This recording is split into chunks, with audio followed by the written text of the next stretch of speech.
Necessarily unproblematic expansion of renewable energy in the Baltic Sea and the Baltic Sea region, but most notably in this case, the sea-based wind energy production. Well, like I said, not necessarily unproblematic expansion, but not necessarily problematic either. But in light of that, CCB and WWF networks of NGOs in the Baltic region have created a sort of a set of guidelines for how we feel that a future with offshore renewable establishment should sort of look like. And this is what we are talking about today. So we have a number of participants that are listening in. Of course, there will be a little discussion after a presentation of these guidelines, set guidelines. There is a possibility for you to ask questions. There is a Q&A button that you can use. We cannot promise you that we will answer all of them, but we will try to filter them and package them so they become sort of sets of questions that are sort of similar.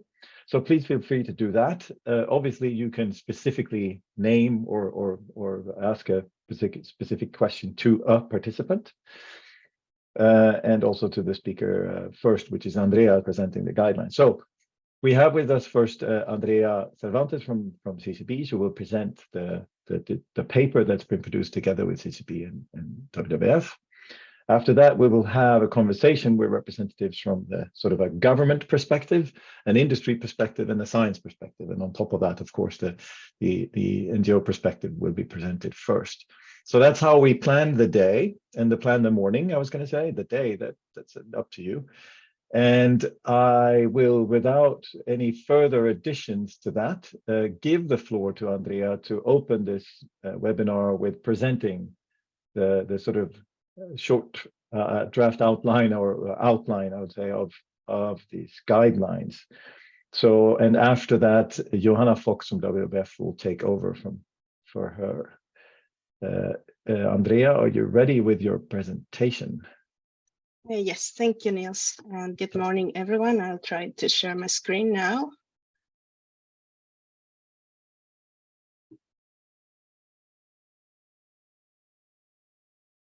Can you see it full presentation?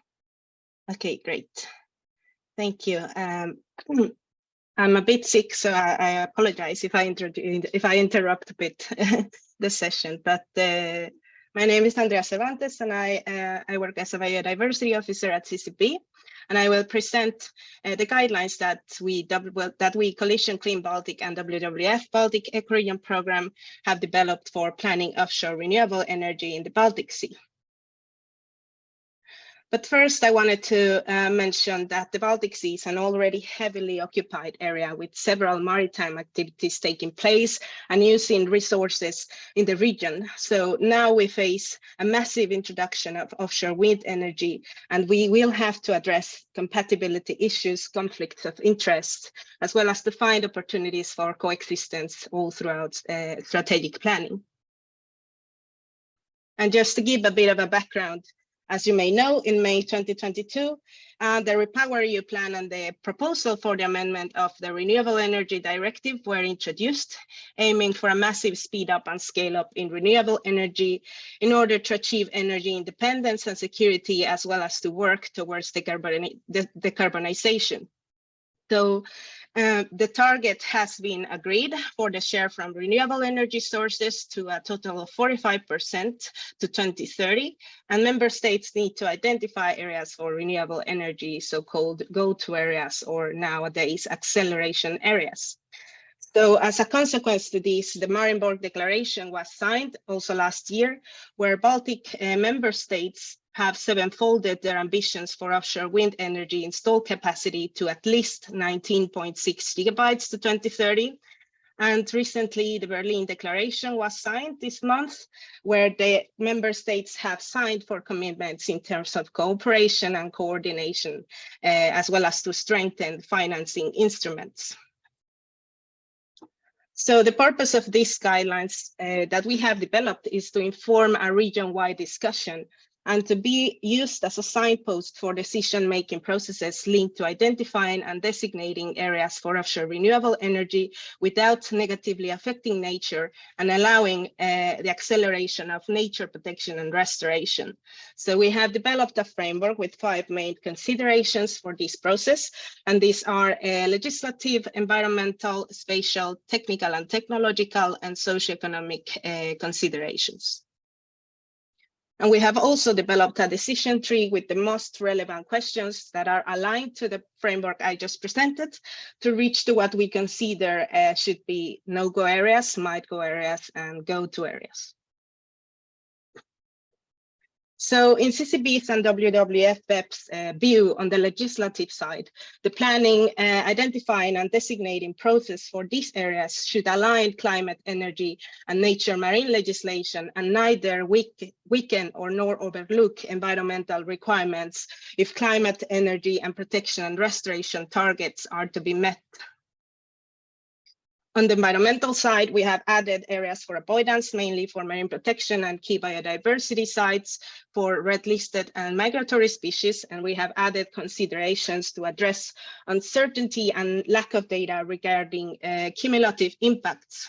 So we also see the need to carry out both regional and site-specific environmental assessments in order to introduce mitigation or proper mitigation measures where a funding mechanism can be linked to permitting processes in order to address monitoring as well as the knowledge gaps that exist nowadays. And for the spatial considerations, member states should integrate and harmonize the maritime spatial plans, reaching to a transnational planning where data can be standardized and open for everyone. On the technical and technological side, the chosen areas and technologies should ensure safety and suitability, and member states should explore alternatives for cooperation through common projects, for example, hybrid projects or mesh grids, in order to reduce or minimize the pressure when it comes to costs, supply chain, and spatial needs. And last but not least, in terms of socioeconomic considerations, if there has been already 2 joint declarations, there must be joint actions that are carried out in a transnational and cross-sectoral way where conflict resolution mechanisms are implemented and early stakeholder engagement is ensured. So as our final notes as key recommendations, centralized digital MSP portals, both regional and national, should be improved, and working together across industry to adhere to existing marine legislation is vital to reach energy, climate and environmental targets.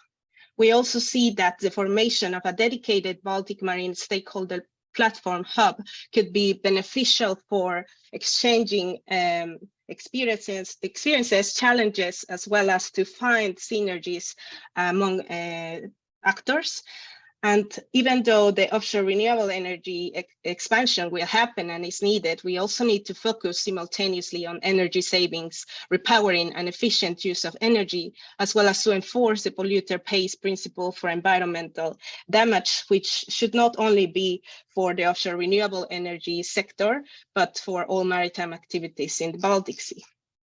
So finally, 3 main points that we would like to communicate and that will give the introduction to this panel is that even when offshore wind energy is vital for achieving energy independence, energy security, and to reach decarbonization, we cannot do this at the expense of nature. So we need to allow also marine protection and restoration of our Baltic marine ecosystems, and also we need to address challenges in terms of cumulative impacts, maybe by implementing these biodiversity funding mechanisms linked to permitting processes.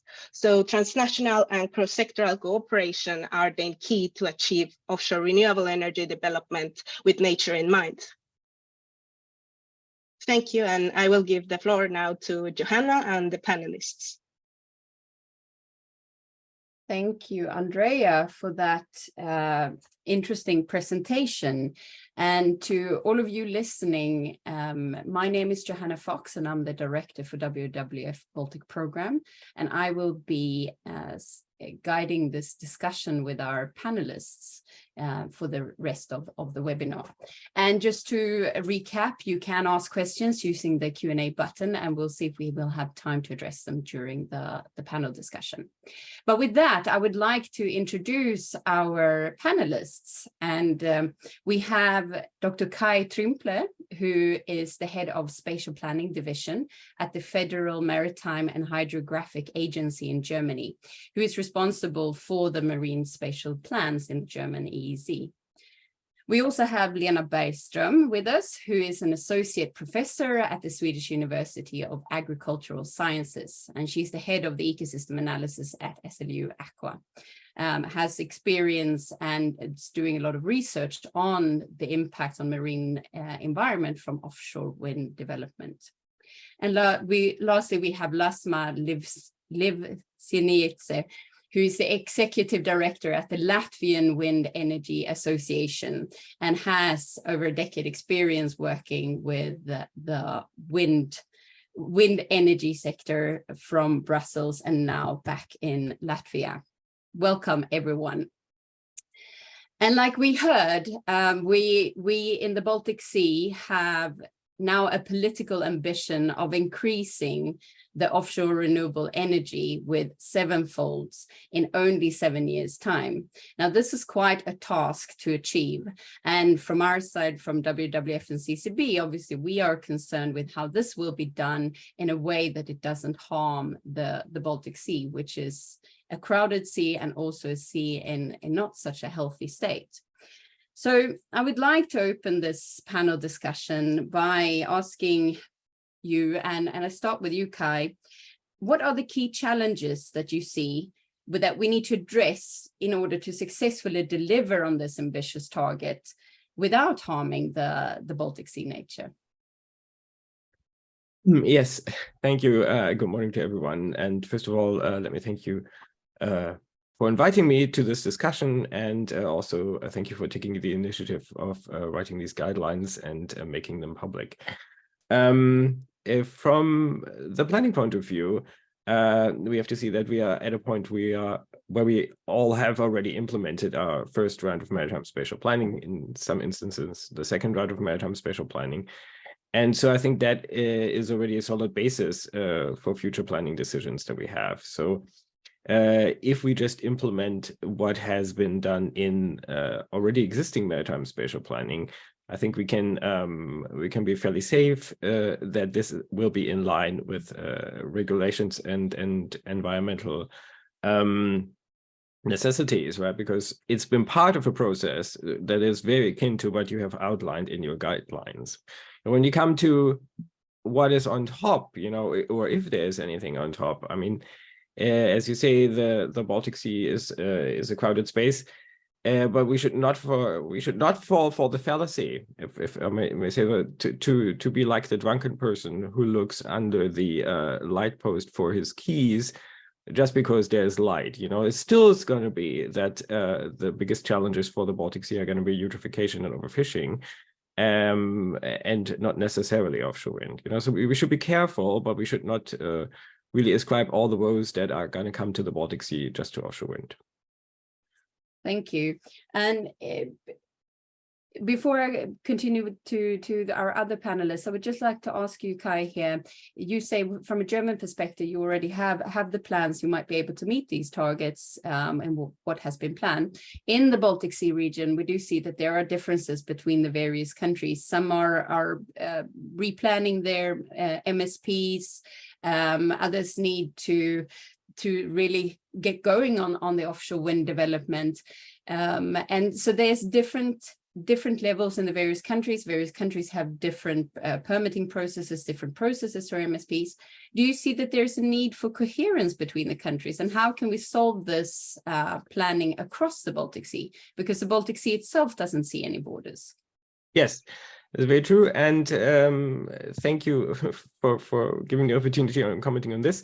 We are in very close cooperation with all the planning authorities across the Baltic, which are EU member states, in the HELCOM-BASAP Maritime Spatial Planning Forum and the Planners Forum that is connected to that. And as a part of the initiatives that we as Germany have taken over the years with different projects that were sponsored by the European Union, we are also able to set up a portal at the at HELCOM, which already combines all the existing maritime spatial plans and is open to everyone. It is the Basement portal, which you are aware of, and we are continuously working on making more data accessible across the Baltic through this, from a planner's perspective, but also, of course, HELCOM as an organization on the on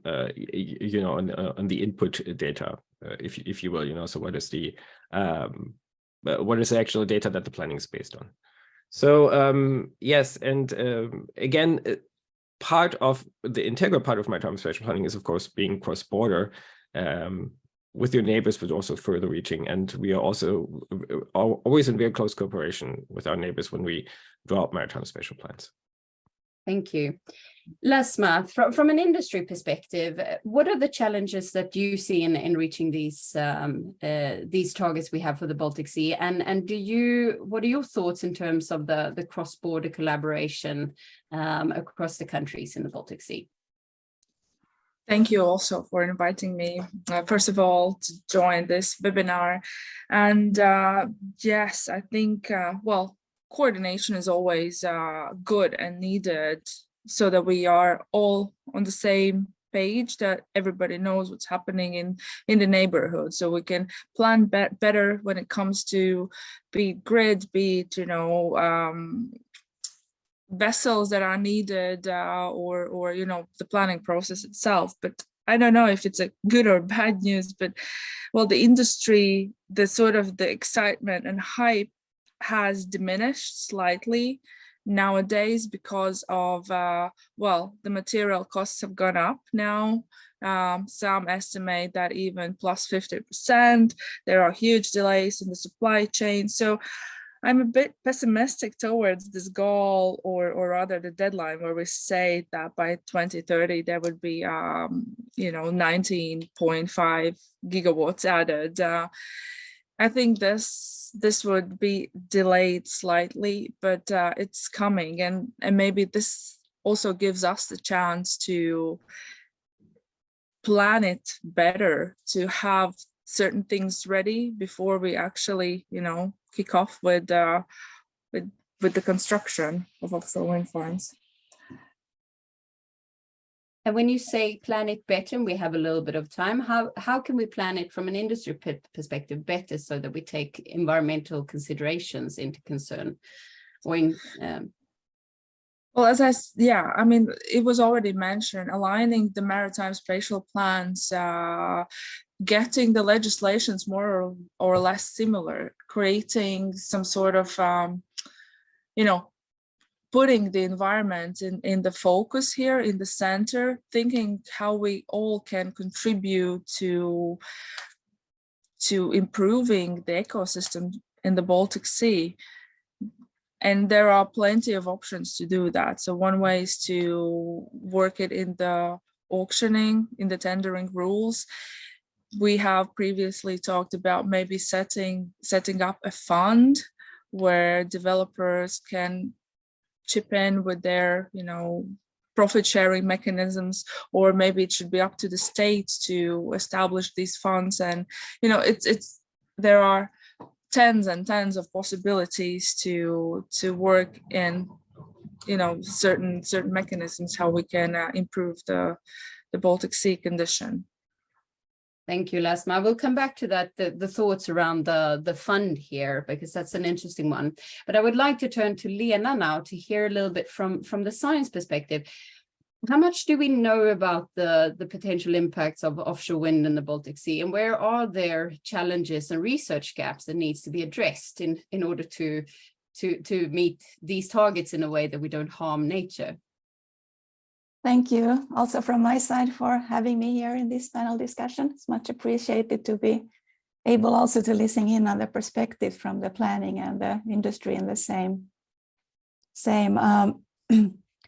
I would like to respond to the question, excuse me.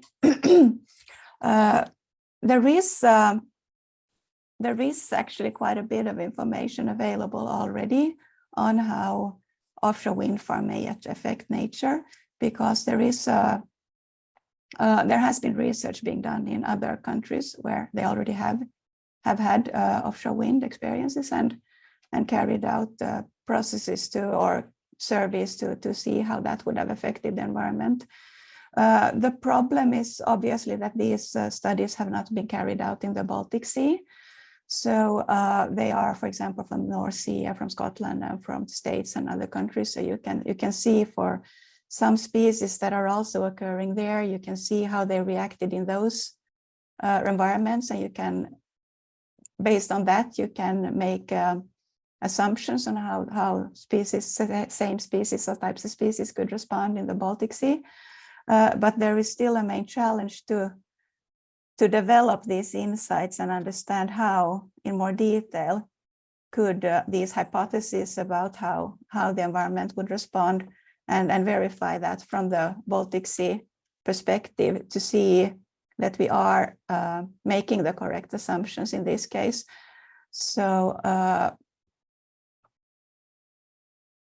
if that's so in one way we do have a lot of information, and on the other side we do not have the local specific information. So that is part of the uncertainty that we have to deal with in making these decisions, and seeing, like, if you have something that's associated with the risk and there's a low certainty, maybe you need to have stronger awareness of that particular aspect. However, if you have a aspect that is associated with a low risk, but it's a low certainty, so that helps you decide on the risk scale where to put in your efforts also, and that could be guiding also from the planning process to see how it works. If I may, I was also interested to these comments from the state of planning, and that's very good, obviously, that there are marine spatial plans coming up in countries. They are, of course, very different we also heard that they're very different in how the legislation is aligned and how the actual permitting processes are being carried out. And there's also relating to a knowledge gap, in my opinion, that I hear a lot from people who are involved in different steps of this decision-making process. For example, from the very local level specifically, where many people feel a very heavy burden of responsibility in making these important decisions currently. And there's a lot of people who have to consider these plans because many are potentially affected, and also to share the existing knowledge to these lines of the decision process would be very important as well, so that the knowledge is not only within the key responsibilities, but it's actually a feature that affects many. So there's also many who need to be aware of these aspects that are, and the knowledge that is being developed. And how do you see what is the knowledge that we need to develop? You say that we have some knowledge, but then we're lacking the local knowledge in the Baltic Sea, and we also need to create more availability to the knowledge that we do have at the various levels. Now, to follow up on that, I mean, if we couple this to the targets that we see for the Baltic Sea, we also have the Repower EU plan that calls for a faster permitting process, as well as the possibility to override public interest and not to conduct as thorough environmental impact assessments. Do you see any risks with this from an environmental but also another like socioeconomic stakeholder perspective, Lena? I am assuming that this, correct me if I'm wrong, but I am assuming that these reduced requirements refer not to reduced environmental concern, because that would not be advisable. So it's more about the process. Obviously, it's not advisable to reduce the level of requirements for environmental impact assessment as such. However, there could be possibilities to look into how that process could be streamlined to reduce the time that is needed in actually putting all these decisions together. For example, by advancing the basic knowledge that is available from start to the decision makers, so that they don't have to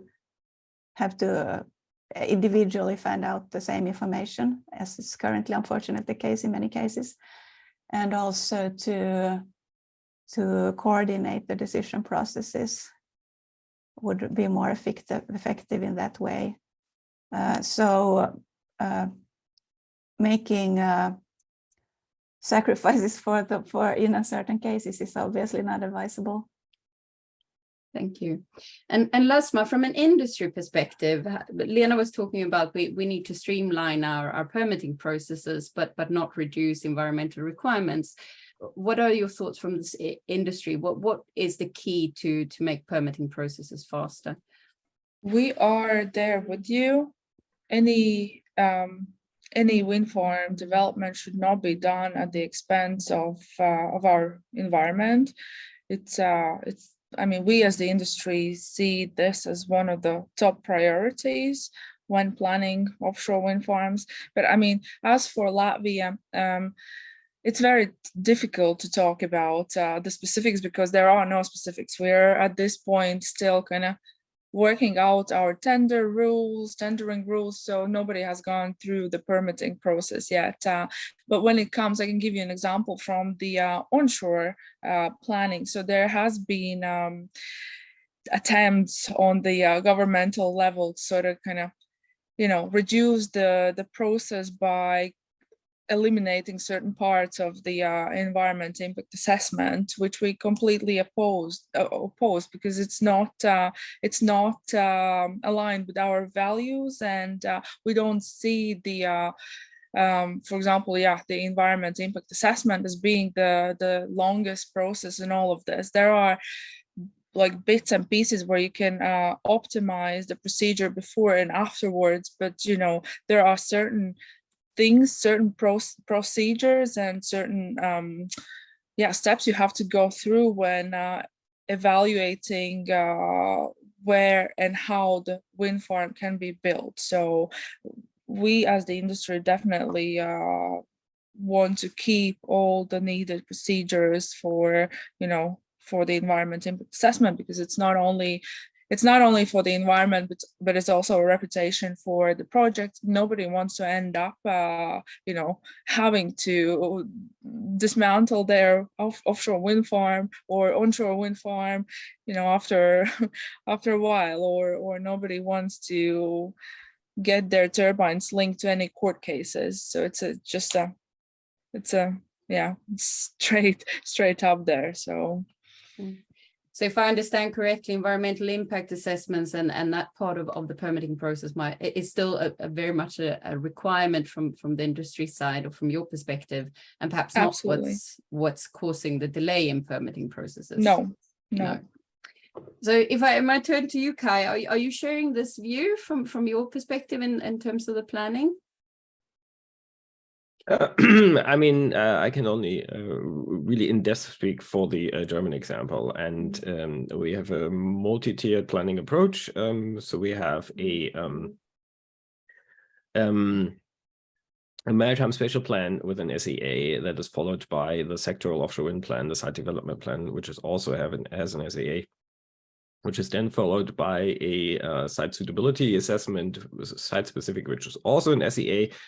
And then at the end, you have an EIA for the specific project. And so given that, I think it is fair to ask, is there actually new information added at every step, And given the urgency that, we see in Germany to, to make every exertion possible to reach the goals that we have stipulated and to reach the 1.5 degree goal, is it can there be something done like Lena has said on the process? Do we really need all these steps? So I can see that there's some possibility for enhancement there. All right. Perfect. Streamlining the steps in the permitting processes, but perhaps not reducing environmental requirements. Just Kai, touching upon what Lena was saying in terms of making this, the knowledge that we do have, making it available at all various levels. How is that from a German perspective? Do you find that the various stakeholders and the authorities that are part of the permitting processes and the planning, is the data available to everyone there, and is it streamlined? I try to answer this briefly. It's a very complicated question, given the different systems we had over the years in Germany. Some of this data was for a long time considered to be a proprietary data because it could possibly give a competitor an edge. So there were issues with access to data, which we're trying to remove and to align more with the process that we have and make these more freely available. It's also a capacity issue. We have a lot of data from continuous monitoring, which also includes wind farms in the Baltic, where there's just like very little capacity to actually look into the data in detail. We're talking about gigabytes in gigabytes of raw data, but we're working on this too, and to make this to enable a continuous monitoring. One of the new provisions in the German law is that there should be a 10-year continuous monitoring of every wind farm that's put in place. And the monitoring should be done according to the standard that is developed by the agency I work for. So there should be at least a continuous monitoring once the wind farm is in place. And we do really hope to learn a little more about the wind farms that we had already in place, including the ones in the Baltic, and make this available. And how now linking this to a little bit of touching upon what Lasma brought up earlier, like a need for a fund or a mechanism that can pay for everything from monitoring to data collection to perhaps even restoration actions needed. We have the issue of, we have a lot of data. This was something that came up. So prior to WWF and CCB developing these guidelines, we had a discussion with the industry, the offshore wind industry around the Baltic Sea. And we also learned that there are a lot of data available. Just like you were mentioning here, Kai, there's a need to collect this data, but there's also a need to standardize the data across the Baltic Sea so that it can be shared in a wider planning process. Who should pay for the monitoring, the data collection, the assessments? Should that be something that's in the power of the states, or is this something that offshore wind companies should be part of paying for in a permitting process? And it's interesting to hear how you deal with this in Germany. Well, as I said, in Germany, the wind farm developer has to collect data before the application for the initial assessment of the wind farm, and then during operation, according to the standard that's prescribed by the Federal Maritime and Hydrographic Agency, and then has to deliver this data to us. So, and we in turn also share this with the Federal Agency for Nature Conservation. And as I said, we do hope to make this more widely available to interested public parties. Yes, so I do think the collection should definitely be the responsible of the wind farm owner. It's also easiest in terms of logistical issues. If you think about, if measurement devices are supposed to be attached to piles and so on. But then the data should be made widely available, and really, as far as safety allows, to almost everyone who's interested in this. We are not there yet, and also, as you said, this also requires the data to be analyzed, which are quite sophisticated models in sometimes, and it is also very expensive. And the question is, who should pay for that? And I really don't have a good answer, because then the question, who should pay for that? You can easily say it's the wind farm operator, but then who should they pay the money to analyze this? You know, they can't like pay everyone who wants to be analyzed. You know, they who wants to analyze this. Should they give it to Helcom? Should they give it to the national state? You know, it is really, as of now, it is incumbent upon whoever wants to analyze the data to analyze it according to their best ability. Lena, do you see any issues with the data availability, and then who should analyze this data and who should collect this data? I think it is very interesting to look in these possibilities for co-funding solutions, so that organizations who have a step in it, companies and organizations that have a stake in it could pull in efforts together and potential processes to look into that, and that could be potentially a way of dealing this. It's very interesting to hear about how it seems to be set up in a standard as well that could work also. So for inspiration, how we just heard from how it works in Germany with the data collection side, and see into those parts. And that's interesting to see more about how that could work. And also, but then obviously this is international interest with those data. So it's also be a case for looking into if whatever works in one country is that a suitable standard for another country. So that's obviously a question that will come up. Then it's also interesting to hear about these capacity issues also for dealing with the data that is coming in and publishing it or analyzing it and making it available. And that could be also potentially solved by this co-funding system that would take headspace for those like are more like shared needs that are potentially outside of the remit of a particular project, but still there's just like a shared interest in having it developed long term. Thank you. And just a quick one before we're going to swap over to a slightly different topic here. But Lasma, from the industry side, you like you mentioned previously, you would be okay with this type of funding mechanism, being part of sharing the funding for this type of monitoring and data collection. Yes, in general, sure. I think everybody understands that, well, data is a very powerful tool, and it's needed to be used.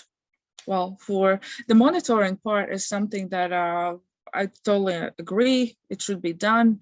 The data should be made public. I think the developers would be okay to share their profit towards creating this data pool, standardized pool, but it should not be only up to the developers, because we need to, it's also the interest of the state of the country to first of all fulfill their environmental goals, but also to ensure that the consumers get cheaper electricity.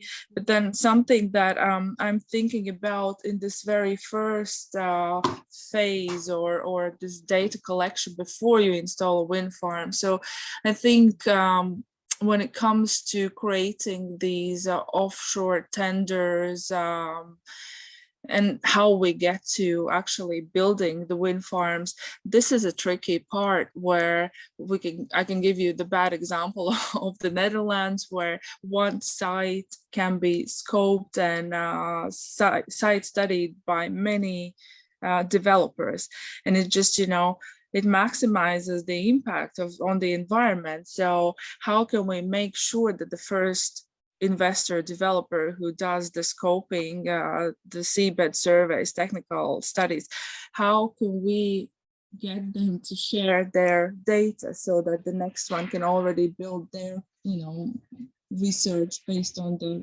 data that's done by somebody else? And of course it's a very tricky question, because me as a developer, I am investing money, huge amounts of money, to do these site investigations and studies. So that's something where I don't have an answer to, but I can see that it's a problem. Yeah. Thank you. We need better data sharing there, making it easier also from a developer side. Just one. We have a couple of minutes left, but one key topic here that one that we are view strongly from WWF and CCB side is the need to, well, we see an acceleration in offshore wind development, but we also need to have an acceleration in nature protection and restoration. And we're not even close to meeting our goals for protected areas in the Baltic Sea, and the protected areas that we have might not have the most stringent protections regimes.